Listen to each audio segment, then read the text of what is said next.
Ready. Okay.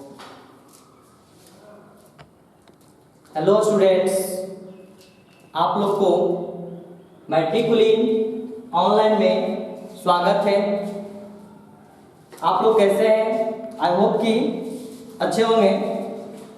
जैसे कि class ninth का मैथ का वीडियो हिंदी मीडियम में आप लोग के लिए लेकर के आए थे, क्योंकि बहुत से बिहार बोर्ड के ऐसे स्टूडेंट्स होते हैं जो कि मैथ से बहुत डरते हैं। तो आज आप लोग को बेसिक से यानी जीरो से हीरो बनाने के लिए आ गए हैं। आप लोग इस वीडियो को अच्छे से रोक कर बीच में लिखें और समझें। जैसे चैप्टर का नाम है वास्तविक संख्या, रियल नंबर। ठीक, इसमें सबसे पहले कुछ बेसिक जानना जरूरी है। आपका बेसिक में सबसे पहले प्राकृत संख्या क्या है? प्राकृत संख्या, गिनती की संख्या को प्राकृत संख्या कहते हैं। यानी जैसे 1 2 3 4 डैश डैश डैश। और इसमें यह भी हो सकता है कि क्वेश्चन में आपको पूछ सकता है कि सबसे छोटी प्राकृत संख्या कौन है? तो सबसे छोटी प्राकृत संख्या आपको 1 होगा। सबसे छोटी प्राकृत संख्या 1 होगा। लेकिन कहीं कहीं विद्यार्थी फंस जाता है। अगर उसी को पूछ दिया जाता है कि सबसे बड़ी प्राकृत संख्या क्या होगा, तो विद्यार्थी फंस जाता है। फंसना नहीं है, लेकिन अगर आपको कह देता है किसी संख्या के बीच में पूछता है, किसी संख्या के बीच में पूछता है कि सबसे बड़ी संख्या क्या होगा, तो बहुत अच्छा रहेगा कि जो लास्ट में होगा वो बड़ी होगा। लेकिन जैसे ही यहाँ पे डैश डैश डैश लगा देगा तो बड़ी संख्या इसके बीच में आपको कोई भी हो सकता है, यानी कि गिना नहीं जा सकता इसको। ठीक है, उसी प्रकार से पूर्ण संख्या, बस कुछ नहीं करना है। आपको प्राकृत संख्या याद है तो पूर्ण संख्या अपने आप याद हो जाएगा। बस उसके पहले शून्य को शामिल कर लीजिए। यानी कि प्राकृत संख्या में जब हम शून्यों को शामिल कर लेते हैं तो वो पूर्ण संख्या बन जाता है। जैसे देखिए एग्जाम्पल इसका 0 1 2 3 डैश डैश डैश। जिस प्रकार से आप प्राकृत संख्या समझे उसी प्रकार से इसमें समझिए। सबसे छोटी पूर्ण संख्या अगर पूछा जाए तो सबसे छोटी पूर्ण संख्या आपका क्या आएगा? 0 आएगा। ठीक है, लेकिन सबसे बड़ी कहेगा तो इसमें इसको ठीक से गिन नहीं सकते हैं। ठीक है, और लास्ट इसका नहीं हो रहा है। नेक्स्ट है सम संख्या, वैसी प्राकृत संख्या जो 2 से पूरा विभाज्य हो। 2 से पूरा विभाज्य हो, उसे सम संख्या कहते हैं। ठीक है, इसका एग्जाम्पल 2 4 6 डैश डैश डैश। सबसे छोटी सम संख्या, सबसे छोटी सम संख्या आपका क्या होगा? 2 होगा। लेकिन यही पूछेगा आपको कि सबसे बड़ी सम संख्या क्या है? सबसे बड़ी सम संख्या क्या है? इसको हम गिन नहीं रहे हैं और इसका आंसर नहीं हो रहा है। ये इसके बीच में बहुत सारे संख्या आते रहेगा, उसमें से कोई भी संख्या हो सकता है। ठीक है, यानी कि अनगिनत। नेक्स्ट है विषम संख्या। जब आपको सम संख्या याद हो जाएगा तो उसमें पूरा यानी कि भाग लगता है, और विषम में जस्ट अपोजिट चले जाइए, यानी पूरा भाग नहीं लगता है। तो यहां पे इसका एग्जांपल हो जाएगा आपका 1 3 5 7 डैश डैश डैश। सबसे छोटी विषम संख्या 1 और सबसे बड़ी विषम संख्या, यहां पे इसका अंक नहीं हो रहा है, यानी अनगिनत। नेक्स्ट अभाज्य या रूट, यानी अभाज्य संख्या को ही हम रूट संख्या बोलते हैं। ठीक है, अभाज्य संख्या को ही रूट संख्या बोलते हैं। इसका एग्जाम्पल ले सकते हैं हम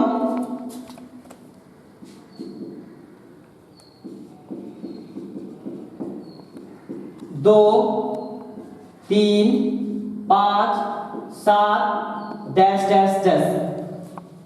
यहां पे इसमें बहुत ही अच्छा क्वेश्चन बन सकता है। कभी कभी एग्जाम में आप लोग से पूछता है कि सबसे छोटी अभाज्य संख्या कौन है। इसे दो क्वेश्चन बन सकता है। सबसे छोटी अभाज्य संख्या कौन है, तो सबसे छोटी अभाज्य संख्या आपको 2 है। बहुत सा विद्यार्थी इसमें फंस जाता है और गलत करके एग्जाम से चलाता है। लेकिन अब इसी में एक चीज और जानना है, छोटी है बट अब यहाँ पे क्वेश्चन पूछेगा कि सबसे छोटी सम अभाज्य संख्या, सबसे छोटी सम अभाज्य संख्या, तो यही एकमात्र 2 है जो सबसे छोटी सम अभाज्य संख्या है। और अभाज्य संख्या में सम एक यही है, 2 है। नेक्स्ट है, इसके पीछे बहुत सारे अभाज्य संख्या ऐसा है, यानी कह सकते हैं इसका अभाज्य संख्या, इसका डिफिनेशन दे दिए हैं। एक से बड़ी वैसी प्राकृत संख्या, एक से बड़ी वैसी प्राकृत संख्या जो एक या अपने आप को छोड़कर किसी दूसरी संख्या से भाग न लगे, उसे अभाज्य संख्या या रूट संख्या कहते हैं। और अभाज्य संख्या को ही हम रूट संख्या बोलते हैं। नेक्स्ट चलते हैं परिमेय संख्या। परिमेय संख्या वैसी संख्या है जिसे P/Q के रूप में लिखा जाता है। परिमेय संख्या वैसी संख्या है जिसे P/Q के रूप में लिखा जाता है। किसी किसी विद्यार्थी को यह भी दिक्कत होता है कि हम P/Q के रूप में ही क्यों लिखेंगे। तो देखिए हम बता देते हैं, आप जो P/Q ले रहे हैं आपका पूर्णांक है। आप इस जगह पे x/y भी लिख सकते हैं, a/v भी लिख सकते हैं। आप यानी इंग्लिश बेस्ड ऑन अल्फाबेट कोई भी लेटर ले लीजिए, वो लिख सकते हैं। ठीक है, इस जगह पे हम P/Q लिए हैं और यहाँ पे दे दिए हैं जहां P और Q क्या है, पूर्णांक है और Q नॉट इक्वल 0, यानी ए भी कह सकते हैं। Q नॉट इक्वल 0 देने का मकसद ये है, यानी कि P और Q का कोई उभयनिष्ठ गुणनखंड नहीं होता है। P और Q का यहाँ पे दर्शा दिए हैं, P और Q का कोई भी उभयनिष्ठ गुणनखंड नहीं होता है, याद रखिएगा। यानी इसका एग्जाम्पल हम ले सकते हैं 2/3, 4/5, 1/3। जैसे कि अभी हम परिमेय संख्या के बारे में आप लोगों को बता रहे थे। अब इसे पहचान में बहुत से विद्यार्थी को गलत हो जाता है, ठीक से नहीं पहचान पाता है। तो इसके बारे में जानकारी अभी देते हैं। पहले पढ़ लेते हैं अपरिमेय संख्या के बारे में। वैसी संख्या जिसको P/Q के रूप में नहीं लिखा जा सकता है। और P और Q क्या है, पूर्णांक है। Q नॉट इक्वल 0, यानी कि P और Q का कोई उभयनिष्ठ गुणनखंड नहीं होता है। ठीक है, जैसे √3, √5, √6 डैश डैश डैश। आपको ये भी कह सकता है क्या माइनस में अपरिमेय संख्या होता है या नहीं। जी, आप उसके आगे माइनस लगा सकते हैं, कोई दिक्कत नहीं है। आप इसके आगे माइनस लगा सकते हैं, ऋणात्मक में भी अपरिमेय संख्या आप लिख सकते हैं। नेक्स्ट है वास्तविक संख्या। वास्तविक संख्या, परिमेय संख्या और अपरिमेय संख्या दोनों को मिलाने से जो समुच्चय बनता है। वास्तविक संख्या में परिमेय संख्या और अपरिमेय संख्या को मिलाने से जो समुच्चय बनता है उसे वास्तविक संख्या कहते हैं। अगर आप लोग को वीडियो नहीं दिख रहा होगा तो आप इसे रोक रोक करके बीच में लिखते चलेंगे और या स्क्रीनशॉट ले लें, उसके बाद फिर उसको साफ साफ आप लोग अपने कॉपी में नोट कर लीजिएगा। अब क्वेश्चन पूछता है इसमें कि वास्तविक संख्या को सूचित किससे करता है। तो यानी कि इस चैप्टर का नाम है वास्तविक संख्या, रियल नंबर, कैपिटल R से इसको सूचित करते हैं। और इसका एग्जाम्पल क्या होगा, बस कुछ नहीं, परिमेय संख्या और अपरिमेय संख्या आप दोनों को मिला दीजिए, वही आपका वास्तविक संख्या बनेगा। कभी कभी हम लोग को एग्जाम में क्वेश्चन पूछता है कि अंडर रूट में माइनस लगा देता है, यानी कि रूट के अंदर माइनस रहता है। जब रूट के अंदर माइनस रहेगा तो पूछता है कि यह वास्तविक संख्या होगा या नहीं होगा। तो जब रूट में माइनस रहेगा तो यह वास्तविक संख्या नहीं होगा। जब अंडर रूट में माइनस रहेगा तो यह वास्तविक संख्या नहीं होगा। अब चलते हैं इसके एग्जाम्पल की ओर। एक और लेते हैं, एक टॉपिक और इसमें पढ़ना है कि दो परिमेय संख्या दे देता है, यानी कि a और b दिया। दो परिमेय संख्या a और b है और उसके बीच में n परिमेय संख्या ज्ञात करना, यानी कि कभी कभी देता है उसके बीच में एक परिमेय संख्या ज्ञात करें, उसके बीच में दो परिमेय संख्या ज्ञात करें, उसके बीच में तीन परिमेय संख्या ज्ञात करें। तो इस फार्मूला का आप यूज करिए, आराम से आपका आंसर आ जाएगा। लेकिन एक बात और ध्यान रखिएगा, जब इस तरह के प्रश्न दिया रहता है कि यदि दो परिमेय संख्या a और b के बीच में n परिमेय संख्या हो, जब इस तरह के प्रश्न दिया रहता है तो किसी किसी बुक में देखते हैं कि इसका आंसर सही ढंग से नहीं मिल पाता है।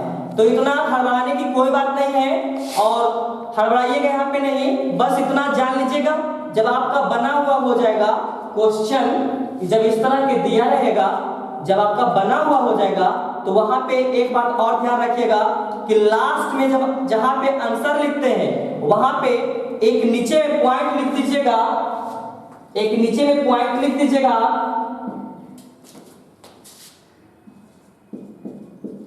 इसके अलावा उत्तर और भी होगा, इसके अलावा उत्तर और भी होगा, ये ध्यान रखिएगा अगर आपका आंसर नहीं मिल रहा तो, ठीक है। लेकिन मुझे विश्वास है कि जब आप वास्तविक संख्या को हमारे चैनल मैट्रिकुलिन पे आप पढ़ लेते हैं तो कहीं जाने की जरूरत नहीं पड़ेगा और हम आशा रखते हैं कि आप कोई भी प्रकाशन के बुक बनाइए, आप कोई भी प्रकाशन के बुक बनाइए। नहीं बनेगा तो मुझे कमेंट पे जरूर बोलिएगा कि सर आपने तो वादा किया था नहीं बन रहा है, हम एक्सेप्ट करने के लिए रेडी हैं, ठीक है। आप चलते हैं कुछ एग्जाम्पल देते हैं। सबसे पहले इसके बारे में जानकारी ले लेते हैं। ये आपका क्या है, बहुत ही इंपॉर्टेंट है और बहुत ही मायने रखने वाला है। बहुत से विद्यार्थी को याद नहीं हो पाता है, घबराने की कोई जरूरत नहीं है। आ गए हम, देखिए यदि दो परिमेय संख्या a और b के बीच n परिमेय संख्या हो तो पहला परिमेय संख्या निकालने के लिए फॉर्मूला है a plus b minus a बटा n प्लस 1। अब इसमें दिक्कत हो रहा होगा कि a क्या है, b क्या है, n क्या है। घबराइए नहीं, a आपका पहली संख्या है और b आपकी दूसरी संख्या है और n जितना बीच में परिमेय संख्या आपको निकालने के लिए कहता है, जिसे बीच में कहेगा कि एक परिमेय संख्या निकाले, दो परिमेय संख्या निकाले, तीन परिमेय संख्या निकाले, वही आपका n होता है। आप बेझिझक आप इस फॉर्मूला को यूज करिए, आपका आंसर आने के लिए रेडी है। अगर आंसर आपके बुक से टैली नहीं करता है तो उसके नीचे आप ये भी लिख सकते हैं कि इसके अलावा उत्तर और भी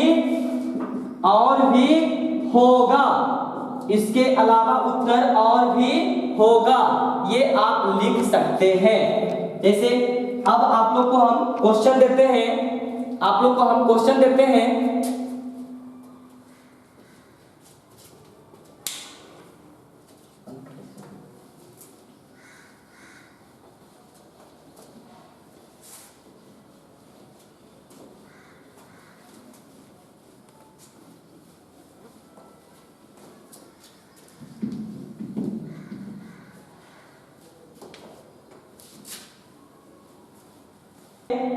आप लोग को हम जितना इससे पहले बताएं बेसिक, उसको आप लोग वीडियो को रोक रोक करके आप लोग उसको जरूर पढ़ें। क्वेश्चन है, बहुत ही अच्छा क्वेश्चन है। हम आशा करते हैं कि अगर आप इस वीडियो को अच्छे तरीका से आप समय देकर देखते हैं तो आपको कोई भी प्रकाशन के बुक से बनाने में दिक्कत नहीं होगा, कोई भी दिक्कत नहीं होगा। अगर दिक्कत होगा तो हमें कमेंट में जरूर दीजिएगा, उसका भी कोई सलूशन हम जरूर करेंगे। ये नीचे दिए गए कथनों में सत्य और असत्य कथनों की पहचान करें। बहुत ही अच्छा क्वेश्चन है, यानी कि इसमें चुनना है कि सत्य कौन असत्य कौन है। अभी अभी जस्ट आप लोग को हम बताए थे प्राकृत संख्या और पूर्ण संख्या के बारे में। ये सब जानना बहुत जरूरी है। जैसे कि क्वेश्चन कह रहा है पहला कि प्रत्येक परिमेय संख्या एक पूर्ण संख्या होती है। प्रत्येक परिमेय संख्या एक पूर्ण संख्या होती है। तो आप जानिए कि परिमेय संख्या किसको कहता है, पूर्ण संख्या किसको कहता है। तो जैसे कि हम बताएं परिमेय संख्या और पूर्ण संख्या के बारे में, परिमेय संख्या के बारे में आप लोगों को बताएं कि जिसको हम P बटा Q के रूप में लिख सकते हैं, और पूर्ण संख्या के बारे में बताएं कि प्राकृत संख्या में अगर हम शून्यों को शामिल कर लेंगे तो वो पूर्ण संख्या बन जाएगा। तो आप ये बताइए कि आप परिमेय संख्या, प्रत्येक का मतलब क्या हुआ, प्रत्येक का मतलब कह रहा है यहाँ पे प्रत्येक एक एक करके, प्रत्येक एक एक करके। तो ऐसा नहीं हो सकता कि प्रत्येक एक एक करके आप सब पूर्ण संख्या बना दीजिएगा। हम ये मानते हैं कि यहाँ पे दिए हैं आप लोग को एक क्वेश्चन में कि शून्य एक परिमेय संख्या होता है, इसलिए हम दिए हैं कि विद्यार्थी बहुत ऐसा है जो कि फंस जाता है और इस क्वेश्चन में गलत कर देता है। गलत नहीं करना है, प्रत्येक परिमेय संख्या एक पूर्ण संख्या होती है।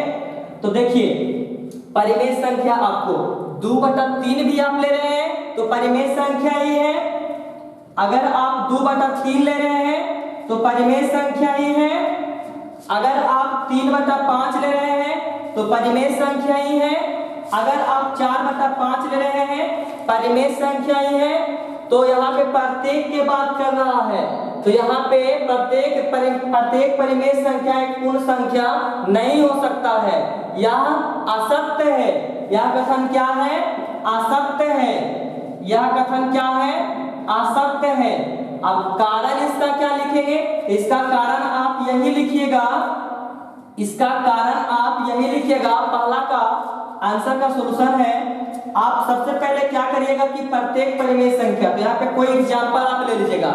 एग्जांपल के तौर पे आप कुछ भी बोल दीजिए, 2/3, 5/7, कुछ भी बोल दीजिए। तो यहाँ पे हम ले लेते हैं प्रत्येक परिमेय संख्या,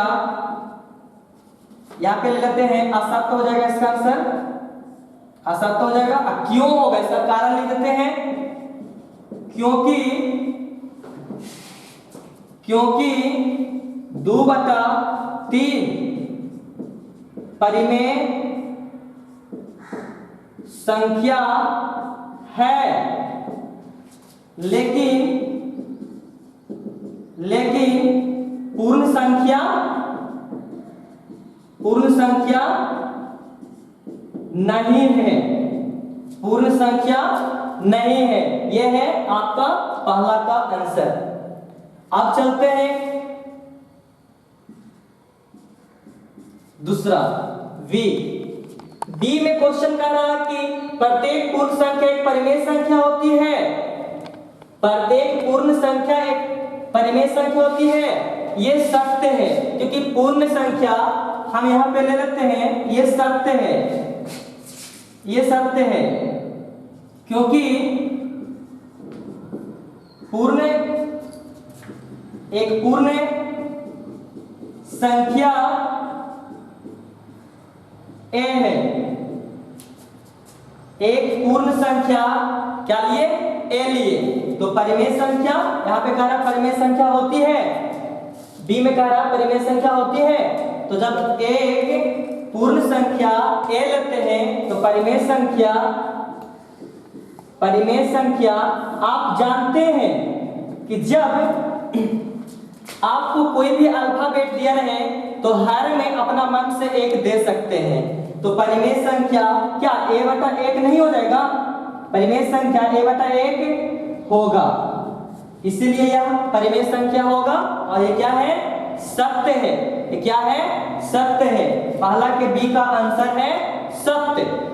आप चलते हैं पहला का सी में। तो पहला का सी आपका है, पहला का सी है आपका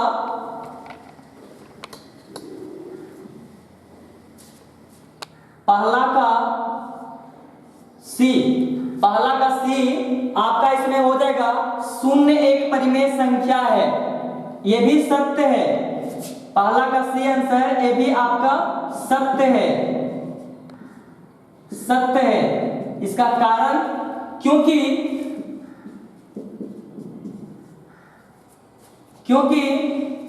जब हम यहां पे अगर हम P बराबर P बटा Q के रूप में हम लिखते हैं परिमेय संख्या को, अगर सपोज है P बराबर अगर हम 0 ले लेते हैं और Q नॉट इक्वल यहाँ पे Q का वैल्यू कुछ भी ले लीजिए, 1 2 3 4 5 कुछ भी ले लीजिए। अगर हम P बराबर 0 लेते हैं तो यहाँ पे हो जाएगा क्या, P बराबर, क्योंकि P बराबर 0 है तो यहाँ पे पूछ रहा आपको परिमेय संख्या है, तो परिमेय संख्या क्या हो जाएगा, परिमेय संख्या 0 बराबर क्या आपका हो जाएगा 0/2 भी बोल सकते हैं, क्योंकि आप 0 में 2 से डिवाइड करेगा आपका 0 ही आएगा, ठीक है। या आप 0/5 भी लिख सकते हैं, कुछ भी आप लिख दीजिए आपको 0 ही आएगा। यानी जब आपको P बराबर 0 दिया रहेगा तब, क्योंकि आप जानते हैं कि परिमेय संख्या को P बटा Q के रूप में हम लिखते हैं, ठीक है। तो ये रहा आपको पहला के C का आंसर। अब चलते हैं क्वेश्चन नंबर 2 में। क्वेश्चन नंबर 2 में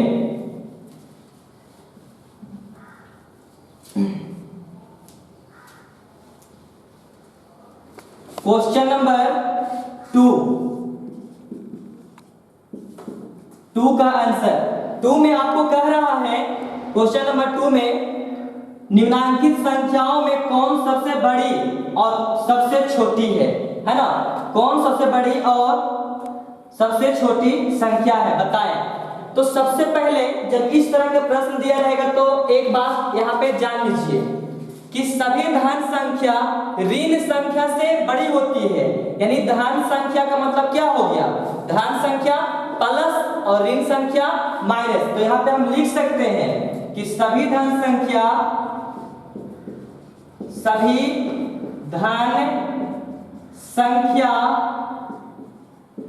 ऋण संख्या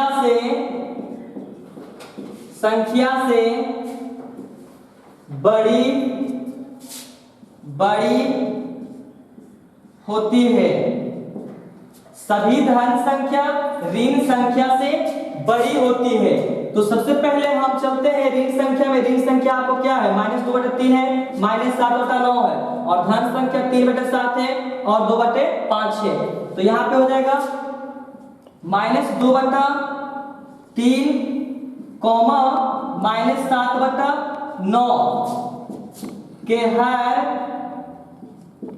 समान करने पर -6/9 हर इसको कर रहे हैं समान इसका, फिर भी ये जो है 2/3 के ही बराबर रहेगा, कॉमा -7/9 में इसमें दिख रहा है। इतना जान लीजिएगा कि जब किसी संख्या का है अगर समान होता है तो माइनस में देखिए यहाँ पे अगर हर समान होता है तो ऊपर वाला संख्या और नीचे वाला संख्या दोनों में देखना यहाँ पे है और एक दूसरे संख्या में कंपैरिजन करना है। ये बगल वाला संख्या जैसे कि माइनस में जो संख्या जितना छोटा होता है उतना बड़ा होता है और माइनस में जो संख्या जितना बड़ा होता है उतना छोटा होता है। तो यहाँ पे आपको रिजल्ट आ रहा है कि -6/9 -7/9 में -6 बड़ा है -7 से, ठीक है। -6 बड़ा है -7 से, तो इसमें सबसे बड़ा कौन निकला, इसमें सबसे बड़ा -2/3 निकला और छोटा कौन निकला -7/9 निकला। अब हम आगे बढ़ते हैं इसी में तथा अब धन संख्या कौन है, तो ऋण संख्या लेके चले। धन संख्या मेरा है 3/7 तथा 3/7 कॉमा 2/5 में हर समान करने पर, हर समान कर देंगे तो क्या हो जाएगा, सबसे पहले ये तो एक दूसरे के गुणज था, तो इसमें इसके गुणज होने के लिए इसमें 3 से गुना कर दिए ऊपर नीचे तो सही हो गया, लेकिन इसमें एक दूसरे के गुणज नहीं है तो क्या करना है, 5 से यहाँ पे और 7 से यहाँ पे आपस में दोनों गुना कर लीजिएगा, ठीक है। तो ये क्या बन जाएगा आपका 5 तिया 15, 7 पचे 35 कॉमा ये बन जाएगा 7 दूनी 14 और 7 पचे 35, फिर भी इसी संख्या के बराबर है, ठीक है। तो इसमें क्या देखने को मिला, इसमें क्या देखने को मिला कि 15 जो है बड़ा है, किससे बड़ा है, 14 से बड़ा है, तो इसमें बड़ा आपका क्या निकल रहा है 3/7 और छोटा कौन है 2/5। तो आपको पूछ रहा है कि सबसे बड़ी और सबसे छोटी, तो यहां पे लिख देते हैं सबसे बड़ी संख्या, सबसे बड़ी संख्या, बड़ी संख्या, सबसे बड़ी संख्या आपका आया ये 3/7, 3/7 तथा सबसे छोटी संख्या,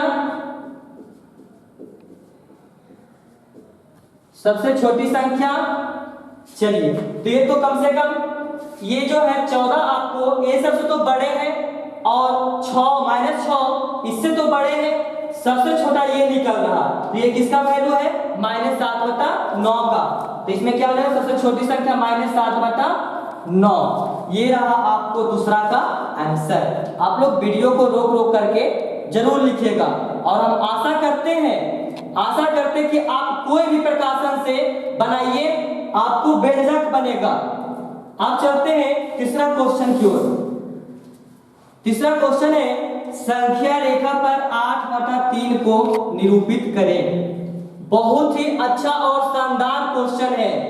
आप इतना जान लीजिए कि संख्या रेखा के बारे में सबसे पहले आप लोगों को जानकारी होना चाहिए कि संख्या रेखा क्या है।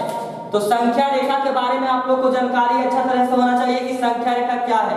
तो संख्या रेखा आप सबसे पहले एक रेखा खींचते हैं, उसके बीच में एक बिंदु मानते हैं और बिंदु के जो दाएं तरफ होता है धनात्मक संख्या होता है और बिंदु के बाएं तरफ जो होता है ऋणात्मक संख्या होता है, ठीक है। यानी कि बिंदु वो क्या होता है मूल बिंदु होता है। तो सबसे पहले इस तीसरा का सॉल्यूशन करने के लिए आप रेखा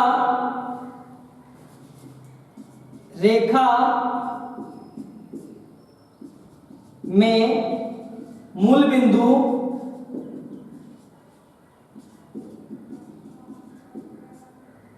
संख्या रेखा पर मूल बिंदु 0 के दाएं, देखिए ये प्लस है तो दाएं चलिए, अगर ये माइनस रहता तो बाएं चलते, लेकिन हमको प्लस है तो हमको धनात्मक से मतलब है, ऋणात्मक से मतलब नहीं है, इसलिए हम धन की ओर चलेंगे यानी कि प्लस की ओर चलेंगे। यहां लिख दे रहे हैं कि मूल बिंदु 0 के दाएं ओर 1 इकाई मानकर संख्या निरूपित करना है, निरूपित करना है। ये आपका तीसरा का आंसर दे रहे हैं, निरूपित करना है। तो सबसे पहले एक संख्या रेखा लेते हैं, एक संख्या रेखा लेते हैं और इस संख्या रेखा पर आप देखिए ऐसा समझा देते हैं कि संख्या रेखा लेते हैं, उसके बीच में एक मूल बिंदु मानते हैं, ये इधर आपका माइनस में रहेगा, ऋणात्मक संख्या रहेगा और इधर आपका ये प्लस में रहेगा यानी धनात्मक संख्या रहेगा। तो हमको धनात्मक संख्या से मतलब है क्योंकि प्लस 8/3 है, माइनस में नहीं है। अगर माइनस में रहता तो इस संख्या को हम इधर से इधर मिटा देते, इधर से इधर चलते, इधर से हम इधर चलते हैं, लेकिन हमको यहाँ पे प्लस में है,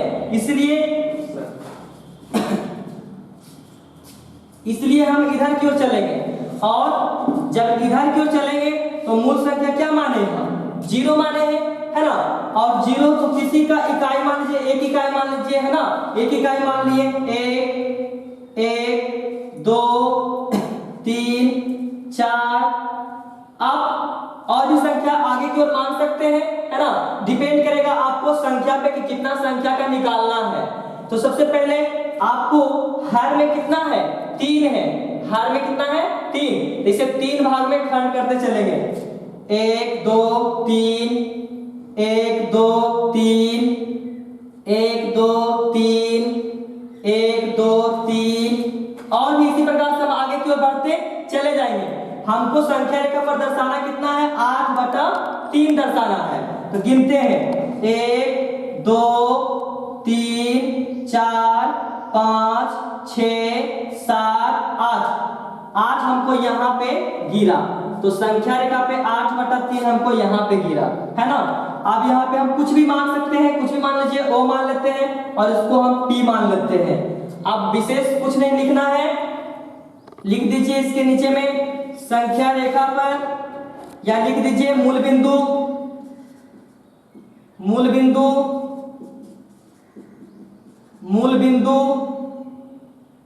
0 के दाएं P बिंदु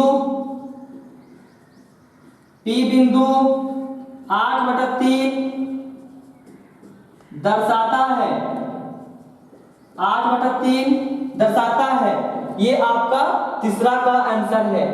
क्वेश्चन नंबर 3 का आंसर ये आपका है। अब इसी प्रकार से किसी का मन में विचार चल रहा होगा कि सर अगर माइनस में रहेगा तो क्या करेंगे? तो माइनस में रहेगा स्टूडेंट तो कुछ नहीं करना है, बस इतना जानकारी ले लीजिए आप कि धन में रहा तो दाईं ओर चलेंगे, ठीक है। यानी